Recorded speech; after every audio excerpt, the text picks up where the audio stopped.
like, like more very like postmodern. Like No, I know, but I also think a lot of postmodern stuff is like it's true. It's just very vacuous and isn't relevant to a lot of well, conversations. And I I think think this that is very, here I is the mean, more like, this important is part. incredibly relevant. I think this is incredibly relevant just because, like, when we start looking at, like, these norms and conventions to be malleable and to be, like, shapeable, when we start talking about whether an individual can move and become, like, a different signifier, what we need to ask ourselves is, okay, let's assume we can broaden these definitions. Let's assume that we can allow for this to take place, or we do it. And I think the postmodernists would say, like, look, why are you talking about ought? But obviously, you and me, both moral realists, right? So we're going to look towards what would be the semantic content, and like necessarily. Actually, I don't know. Do you actually think there's anything tied to gender in terms of Uh, the th- semantic content? yeah, Like, of is there course, anything there's something semantically real Okay, that cool. is inherently being mapped onto. Whether or not the person who identifies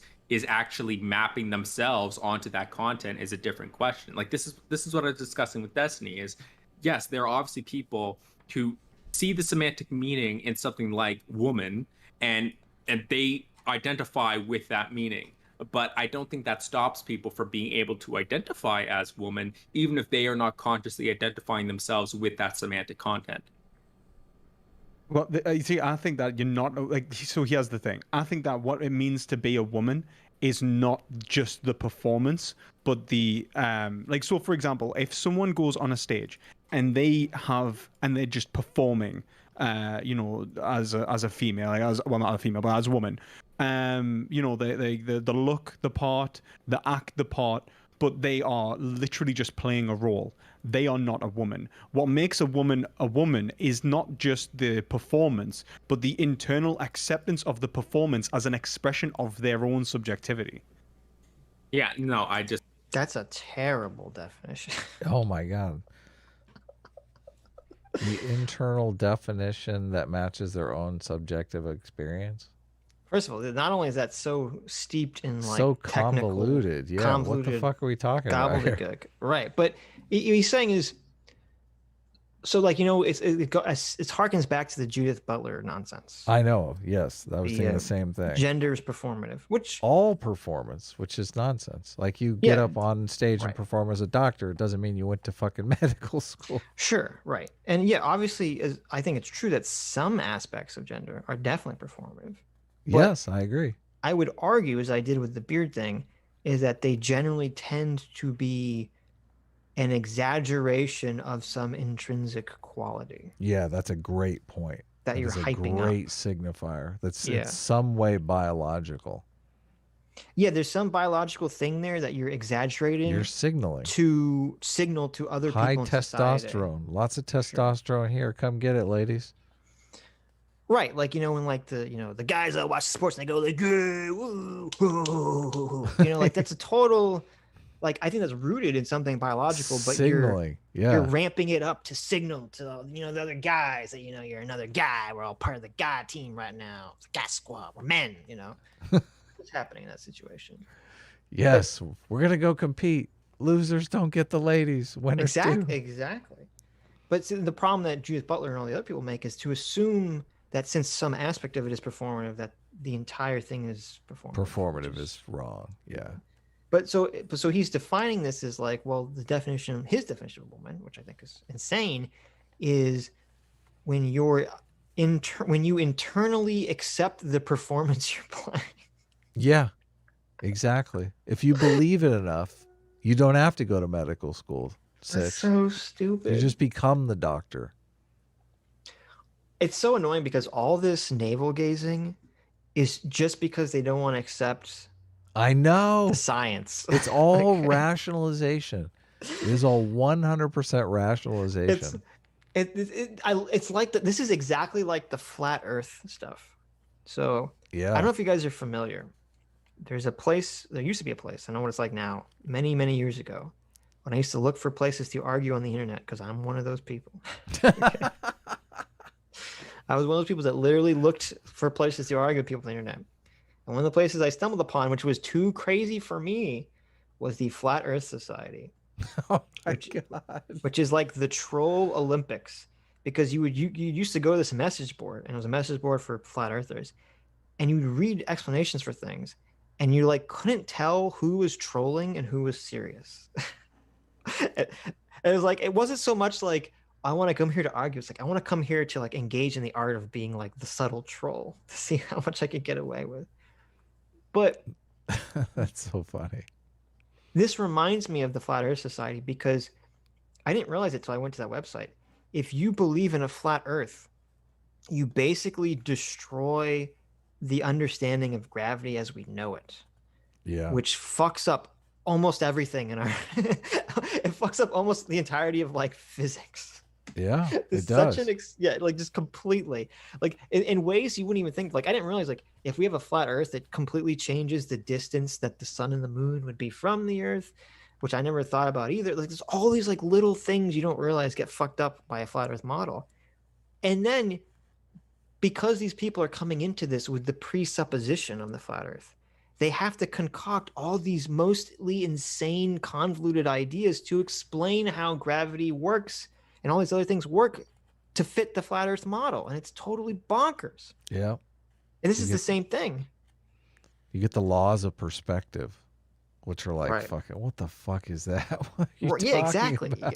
You get all this stuff about how ships disappear over horizons and all know. this. You're just like, oh my God. It's just like, it's just crazy. It's just totally insane.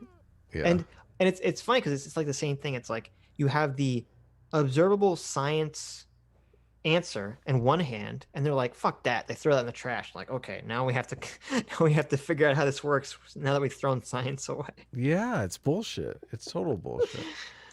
It's terrible. The driving motivation for it too. I mean, I feel like we've stumbled upon REM's driving motivation. It's they want to change society. They do.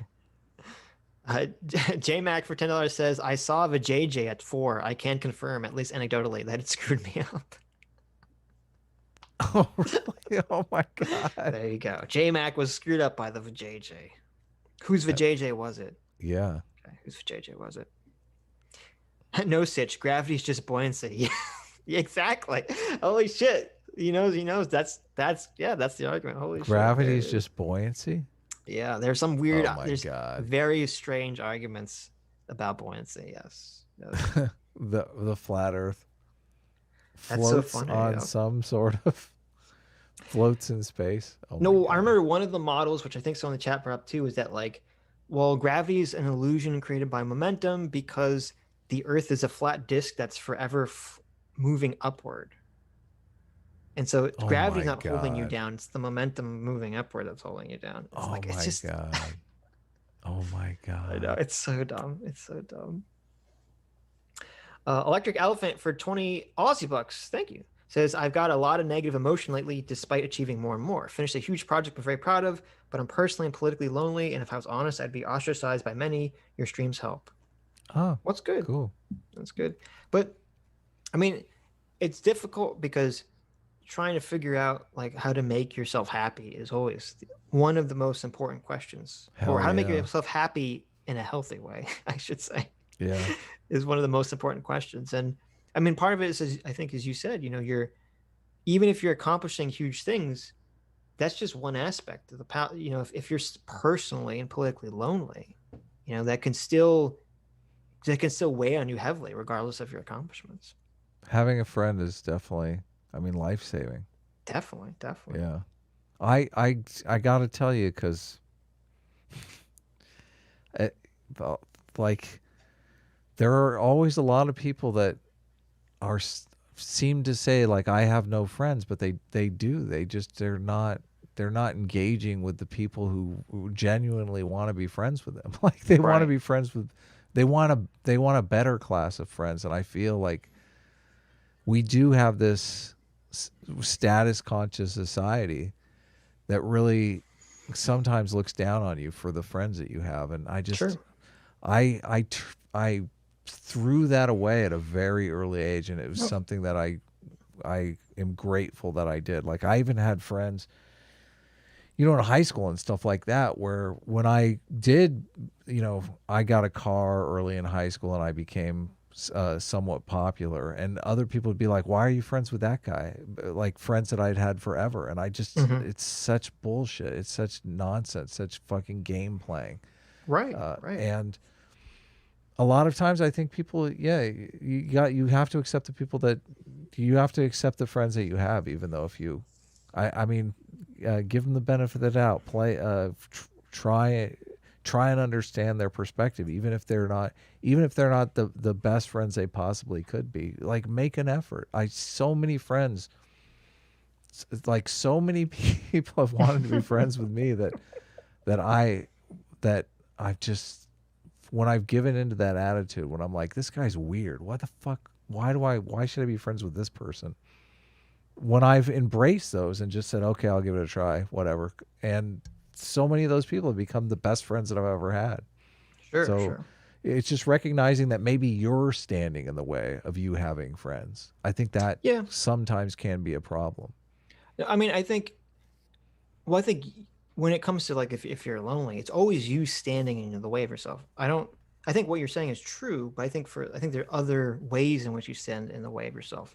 Like, I think a lot of people just have social anxieties about meeting new people. They're not going to like me. You know, it's going to be, I'm going to have a bad experience with those people. I don't know what to talk about. Like, there's like a list of social anxieties that people have about meeting new people, trying to make friends, et cetera, et cetera, et cetera. So to me, I don't know, at least from my experience, that's more weighing on me rather than like, well, I'm too good for this person, you know? Yeah. No, I understand. And we have completely different perspectives. Right. Yeah, exactly. Right.